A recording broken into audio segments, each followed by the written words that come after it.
আমার ধারণা ডক্টর জাকির নায়েক শ্লোক নিয়ে খেলা করছেন। উনি শুধু শ্লোক নিয়ে খেলা করছেন। ইসলাম এই পৃথিবীর মানুষকে ভাগ করেছে দুই ভাগে, একটা হলো মুমিন, আরেকটা হলো কাফের।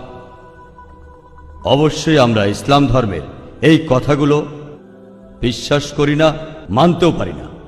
তাই ইসলাম ধর্ম যেভাবে আমাদের উপর সর্বজনীন ভ্রাতৃত্বকে চাপিয়ে দিচ্ছে, সেটা আসলে কখনোই সম্ভব না।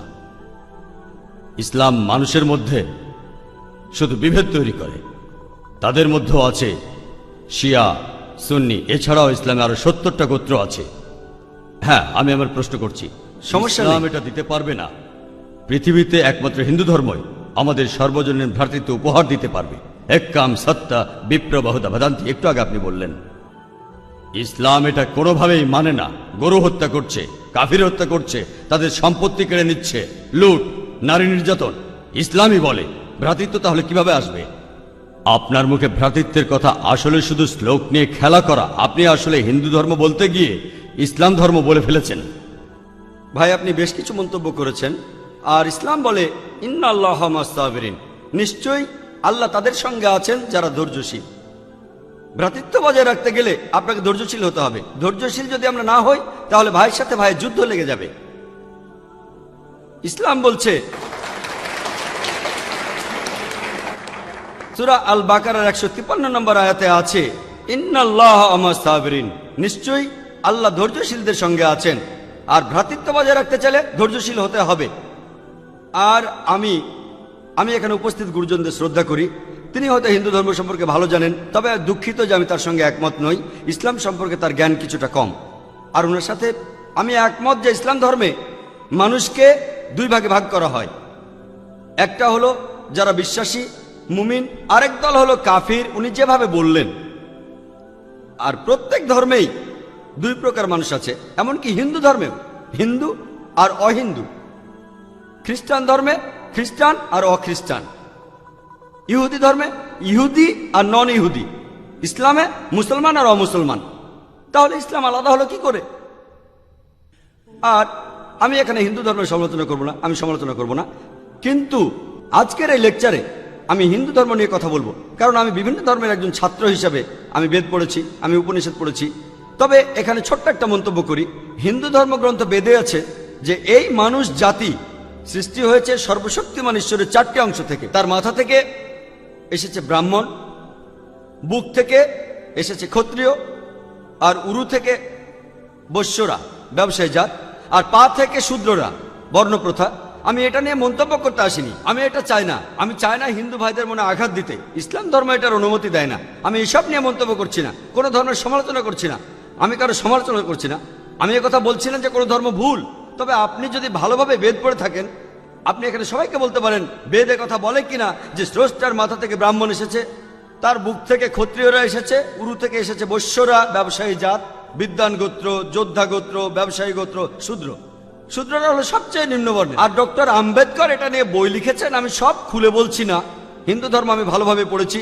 আমি হিন্দু ধর্মের অনেক কিছু শ্রদ্ধা করি, বেশ কিছুর ব্যাপারে একমত নয়, এটা আমাকে আপনি বলতে বাধ্য করলেন। পবিত্র কোরআনে সূরা আনামের 108 নম্বর আয়াতে আছে, তাহাদিগকে গালি দিও না আল্লাহকে ছাড়িয়ে তাহারা যাহাদিগকে ডাকে, কেননা অজ্ঞানতাবশত তাহারা গালি দিবে আল্লাহ সুবহানাহু ওয়া তাআলাকে। এখানে আমি হিন্দু ধর্মের ভালো দিকগুলো নিয়ে বলেছি। কথাটা হলো তারা এক ঈশ্বরের ধারণায় বিশ্বাস করে। আপনার প্রশ্নের ব্যাপারে বলি যে আপনি বলেছেন মুসলিমরা তারা মানুষ খুন করে, এছাড়াও তারা হত্যা করে। আপনি বললেন গরু, ঠিক আপনি কথা বলেছেন। এই সবগুলো অভিযোগের উত্তর দেওয়া দরকার। সময় এখানে কম, কয়েকটার উত্তর দিচ্ছি। অন্য কেউ প্রশ্ন করেন, আপনাদের সবার ভুল ধারণাগুলো আমি ভেঙে দেব, আমারও ভালো লাগবে। আর ভুল ধারণাগুলো ভাঙিয়ে দিলেই তারা ইসলামকে ভালোভাবে বুঝতে পারবে। এজন্য আমার লেকচারে সবসময় একটা প্রশ্নোত্তর পর্ব থাকে। আর আমরাও বলি, যখন কেউ সমালোচনা করে আমারও ভালো লাগে। যত বেশি সমালোচনা হবে তত বেশি বোঝাতে পারবো, তত ভালো করে ইসলামকে বুঝতে পারবেন। আমিও সেটাই করি। ইসলামও বলে সত্যকে ছড়িয়ে দিতে। হিকমার সাথে পবিত্র কোরআনে সূরা নেহালের 125 নম্বর আয়াতে আছে, উদু ইলা সাবিলি রাব্বিকা বিল হিকমা ওয়াল মাউযিতিল হাসনা ওয়াজাদিলুম বিল্লাতি আহসান। মানুষকে প্রতিপালকের পথে আহ্বান করো হিকমত আর সদুপদেশ দ্বারা। আর উহাদের সহিত তর্ক করিবে সবচেয়ে উত্তম পন্থায়। যখন বলা হয় আমরা আমিষ খেতে পারবো কিনা, গরু ছাগল কোরবানি দেয় ইত্যাদি, আর অনেক অমুসলিমই বলবে মুসলমান আপনারা সবাই নিষ্ঠুর মানুষ, প্রাণী হত্যা করেন। ভাই আপনাদের আমি বলি, একজন মুসলমান খুব ভালো মুসলমান হতে পারে, এমনকি যদি সে পুরোপুরি ভেজিটেরিয়ান হয়। এটা বলা হয়নি যে আপনাকে অবশ্যই ভেজিটেরিয়ান হতে হবে ভালো মুসলিম হতে গেলে, কিন্তু পবিত্র কোরআনে অনেকবারই বলা হয়েছে যখন তুমি মাংস খেতে পারো তখন মাংস খাবে না কেন। পবিত্র কোরআনের সূরা মাইদার 1 নম্বর আয়াতে উল্লেখ আছে, বলা হয়েছে যে ইয়া আইয়ুহাল্লাযিনা আমানু, হে মুমিনগণ তোমাদের অঙ্গীকার পূর্ণ করিবে, আর তোমাদের জন্য কিছু চতুষ্পদ প্রাণীকে হালাল করা হইয়াছে আর কিছু প্রাণী হারাম। পবিত্র কোরআনের সূরা নাহলের 5 নম্বর আয়াতে উল্লেখ আছে যে আল্লাহ চতুষ্পদ জন্তু সৃষ্টি করিয়াছেন যাহাতে তোমরা শীত নিবারণ করিতে পারো, এবং উহাতে বহু উপকার রহিয়াছে এবং উহা হইতে তোমরা আহার করিয়া থাকো। পবিত্র কোরআনের সূরা মুমিনুনের 21 নম্বর আয়াতে উল্লেখ আছে তোমরা চতুষ্পদের মাংস আহার করিতে পারো। আমরা জানি যে আমিষে, এখানে অনেক ডাক্তার আছেন, আমিও একজন মেডিকেল ডাক্তার, এতে অনেক প্রোটিন আছে, প্রচুর আয়রন আছে, আর এগুলো খুবই সুস্বাদু। আর এইসব আমিষ জাতীয় খাবারে আপনি যে প্রোটিন পাবেন, এই পরিমাণ প্রোটিন আর কোথাও পাবেন না, আপনি পাবেন না। নিরামিষের মধ্যে সয়াবিনে আপনি সবচেয়ে বেশি প্রোটিন পাবেন, সেটাও আমিষের প্রোটিনের চেয়ে অনেক কম। আর এবার আমি গরু হত্যা নিয়ে কিছু কথা বলি। যদি হিন্দু ধর্মগ্রন্থগুলো পড়েন, আমি এখানে কোন ধর্মের সমালোচনা করছি না, ভাই একটা প্রশ্ন করেছেন তাই আমাকে সত্য কথাটা বলতে হবে। হিন্দু ধর্মে আমিষ খাওয়ার অনুমতি দেওয়া হয়েছে। হিন্দু ধর্মগ্রন্থে দেখবেন সাধু সন্তরা আমিষ জাতীয় খাদ্য খায়, এমনকি গরুর মাংস। পরবর্তীতে অন্যান্য বেশ কিছু ধর্মের প্রভাবে, যেমন ধরুন জৈন ধর্ম ইত্যাদি, মানুষের উপর অহিংসার দর্শনের প্রভাব এসে পড়ল, তারা প্রাণী হত্যা বাদ দিল, তারা এই দর্শনটাকে তাদের জীবনধারায় যোগ করলো। তবে ইসলাম ধর্ম প্রাণীদের অধিকারের কথা বলে থাকে। শুধু প্রাণীদের অধিকার নিয়ে আমি একটা লেকচার দিতে পারি। পবিত্র কোরআনে আছে পশুর উপর বেশি বোঝা চাপিও না, তাদের প্রতি সদয় হও, তাদের খাদ্য দাও, কিন্তু প্রয়োজনে তোমরা তাদের মাংসও খাইতে পারো। আর যদি আপনি অন্যান্য ধর্মগুলো ভালোভাবে দেখেন, অনেকে আমিষ খেতে বারণ করেছে। এই দর্শনের ভিত্তিটা হলো এই যে আপনি প্রাণী হত্যা করবেন না, কারণ তাদের জীবন আছে, সে কারণে আমিষ খাওয়াটা অন্যায়। আমি এর সাথে একমত। যদি কোনো মানুষ এই পৃথিবীতে মানুষ হত্যা না করে থাকে, সেখানে আমিই থাকবো সবার উপরে। সর্বজনীন ভ্রাতৃত্ব হিন্দু ধর্মে আছে যে সব প্রাণী আপনার ভাই। প্রত্যেক প্রাণী, হোক সে সাপ, পাখি অথবা পতঙ্গ। আমি আপনাদের একটা প্রশ্ন করছি যে কোন মানুষটা হাজার হাজার ভাইকে না মেরেও 5 মিনিটের জন্য বেঁচে থাকতে পারে? এখানে যারা মেডিকেল সায়েন্স পড়েছেন তারা ভালো বুঝতে পারবেন যে আপনারা যখন নিঃশ্বাস নেন তখন আপনার শরীরে প্রচুর ময়লা জীবাণু ঢুকে, সেগুলোকে মেরে ফেলেন। তার অর্থ এই ধর্মে বাঁচার জন্য আপনার ভাইদের আপনি মেরে ফেলছেন। ইসলামের সর্বজনীন ভ্রাতৃত্ব বলে মানুষ জাতির প্রত্যেকেই আপনার ভাই। বিশ্বাসের ভ্রাতৃত্বে প্রত্যেক মুসলমানই ভাই ভাই, প্রত্যেক প্রাণীই আমার ভাই নয়। তবে অন্য প্রাণীদের রক্ষা করতে হবে, তাদের ক্ষতি করবেন না, বিনা কারণে তাদের অত্যাচার করবেন না, তবে প্রয়োজন হলে সেগুলোর মাংস খেতে পারেন। ইসলামের সর্বজনীন ভ্রাতৃত্ব বলে মানুষ জাতির প্রত্যেকেই আপনার ভাই। বিশ্বাসের ভ্রাতৃত্বে প্রত্যেক মুসলমানই ভাই ভাই, প্রত্যেক প্রাণীই আমার ভাই নয়। তবে অন্য প্রাণীদের রক্ষা করতে হবে, তাদের ক্ষতি করবেন না, বিনা কারণে তাদের অত্যাচার করবেন না, তবে প্রয়োজন হলে সেগুলোর মাংস খেতে পারেন। তাই যে দর্শন বলে আমিষ খাবার খাওয়া অন্যায়, কারণ এখানে আপনি প্রাণী হত্যা করছেন, বিজ্ঞান প্রমাণ করেছে, এমনকি গাছপালারও জীবন আছে, আপনারা জানেন। তাই এ কথা এখানে খাটছে না যে প্রাণী হত্যা করা অন্যায়।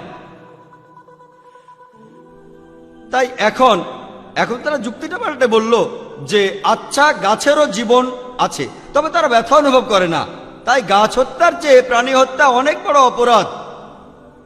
আর আজকের দিনে বিজ্ঞান উন্নত হয়েছে, আমরা জানি গাছও ব্যথা অনুভব করে, এমনকি গাছও কাঁদতে পারে, গাছেরও ভালো লাগতে পারে। তাই গাছ ব্যথা অনুভব করে না, এটা টিকলো না। এখানে ব্যাপারটা হলো যে গাছের কান্না মানুষ শুনতে পায় না, কারণ মানুষ কানে যে শব্দ শোনে সেটা সীমা 20 সাইকেল পার সেকেন্ড থেকে 20,000 সাইকেল পার সেকেন্ড। এই সীমার মধ্যে কিছু হলে মানুষ সেটা শুনতে পায়, এই সীমার নিচে বা উপরে মানুষ কিছু শুনতে পায় না। যেমন ধরুন কেউ যদি ডগ হুইসেল বাজায়, ডগ হুইসেল চেনেন, যেটাকে বলে সাইলেন্ট ডগ হুইসেল। যখন কেউ এই হুইসেল বাজায়, এটা সীমা হচ্ছে 20,000 সাইকেল পার সেকেন্ডের উপরে, 40,000 সাইকেল পার সেকেন্ডের নিচে। কুকুর 40,000 সাইকেল পার সেকেন্ড পর্যন্ত শুনতে পায়। তাই কেউ যদি হুইসেল বাজায়, কুকুর হুইসেলটা শুনতে পারে কিন্তু মানুষ শুনতে পায় না।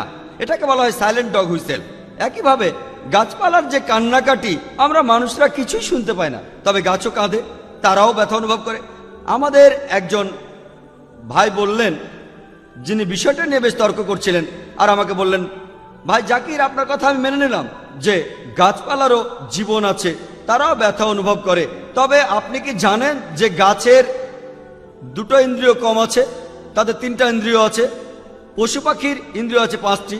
তাই গাছপালা হত্যার চেয়ে পশু হত্যা করা অনেক বড় অন্যায়।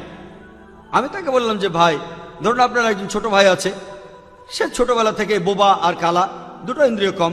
সে বড় হওয়ার পরে কেউ একজন তাকে খুন করে ফেললো, আপনি কি বিচারককে বলবেন, ও মাই লর্ড, এই খুনিকে কম শাস্তি দিন কারণ আমার ভাইয়ের দুটো ইন্দ্রিয় কম ছিল? এই কথাই বলবেন? আপনি বলবেন, ও মাই লর্ড, তাকে দ্বিগুণ শাস্তি দিন কারণ সে একজন নিষ্পাপ মানুষকে হত্যা করেছে। তাই ইসলামে এটা কোনো যুক্তি নয় যে 2 বা 3টা ইন্দ্রিয়। পবিত্র কোরআনে সূরা বাকারার 168 নম্বর আয়াতে আছে, যে বৈধ খাদ্যবস্তু আছে তাহা তোমরা আহার করো। তার অর্থ যেগুলো বৈধ আর হালাল খাবার সেগুলো খেতে পারো। আর এ কারণে আপনারা দেখতে পাবেন যে গবাদি পশু, আল্লাহ সুবহানাহু ওয়া তাআলার ইচ্ছায় গবাদি পশু বংশ বিস্তার করে বেশ তাড়াতাড়ি, মানুষ এবং অন্যান্য পশুর তুলনায় বেশ তাড়াতাড়ি দ্রুত বংশ বিস্তার করে। যদি আপনার কথা মেনে নেই যে মানুষ কোনো গবাদি পশু খাবে না, তাহলে পৃথিবীতে গবাদি পশুর পরিমাণ অনেক বেড়ে যাবে, অনেক বাড়বে। আর বললেন গরু হত্যা করা, এ নিয়ে বই লিখেছেন মৌলানা আব্দুল করিম পারেক। গো হত্যা, গরু কোরবানি কে জন্য দায়ী? যদি ভালোভাবে দেখেন, যারা চামড়া নিয়ে ব্যবসা করে, গরুর চামড়া, মুসলিম অমুসলিম উভয়ই আছে, চামড়া, গরুর চামড়া, তারা এটা করে। তাই এটা থেকে যারা উপকার পাচ্ছে এই গোহত্যা থেকে, তাদের মধ্যে মুসলিমদের চেয়ে অমুসলিমরাই বেশি। তাই যদি ইতিহাস ভালোভাবে জানেন আর যুক্তিও ভালোভাবে বোঝেন, আমরা জানি আল্লাহ বলেছেন যে বৈধ খাদ্যবস্তু আছে তাহা তোমরা আহার করো, যদি এটা খান এতে কোনো সমস্যা নেই। এছাড়াও যদি ভালোভাবে দেখেন, তৃণভোজী প্রাণীর দাঁতগুলো যদি দেখেন, গরু, ছাগল, ভেড়া, তারা শুধু শাকসবজি খায়, তাদের দাঁতগুলো সব সমান। যদি আপনারা মাংসাশী প্রাণীর দাঁতগুলো ভালোভাবে খেয়াল করেন, সিংহ, বাঘ, চিতাবাঘ, তাদের দাঁতগুলো খুব সুচালো, তারা শুধু মাছ মাংস খায়। যদি আপনি মানুষের দাঁত দেখেন, আয়নায় আপনার নিজের দাঁত দেখতে পারেন, আমাদের সুচালো দাঁত আছে, সমান দাঁতও আছে। যদি সর্বশক্তিমান ঈশ্বর আমাদের শুধু নিরামিষই খেতে বলতেন, তাহলে আমাদের সুচালো দাঁত দিলেন কেন? কেন? আমিষ খাওয়ার জন্য। যদি আপনারা তৃণভোজী প্রাণীদের পরিপাকতন্ত্র ভালোভাবে খেয়াল করেন, গরু, ছাগল, ভেড়া, তাদের পরিপাকতন্ত্র শুধু নিরামিষই হজম করতে পারে। মাংসাশী প্রাণীগুলোর পরিপাকতন্ত্র, বাঘ, সিংহ, চিতাবাঘ, তারা শুধুমাত্র আমিষ হজম করতে পারে। আর আমাদের মানুষের পরিপাকতন্ত্র আমিষ নিরামিষ দুটোই হজম করতে পারে। যদি সর্বশক্তিমান ঈশ্বর আমাদের শুধু নিরামিষই খেতে বলতেন, তাহলে কেন এমন পরিপাকতন্ত্র দিলেন যেটা আমিষ নিরামিষ দুটোই হজম করতে পারে? তাই বিজ্ঞান নিয়ে যদি পরীক্ষা করেন, সৃষ্টিকর্তা আমাদের আমিষ নিরামিষ দুটোই খাওয়ার অনুমতি দিয়েছেন। আশা করি উত্তরটা পেয়েছেন। যদি আপনার অন্য কোনো প্রশ্ন, কোনো ভুল ধারণা থাকে, আমি আনন্দের সাথে তার উত্তর দেব। একবারে একটা ধারণা বলবেন যাতে আমি তা দূর করার সময় পাই। আপনাকে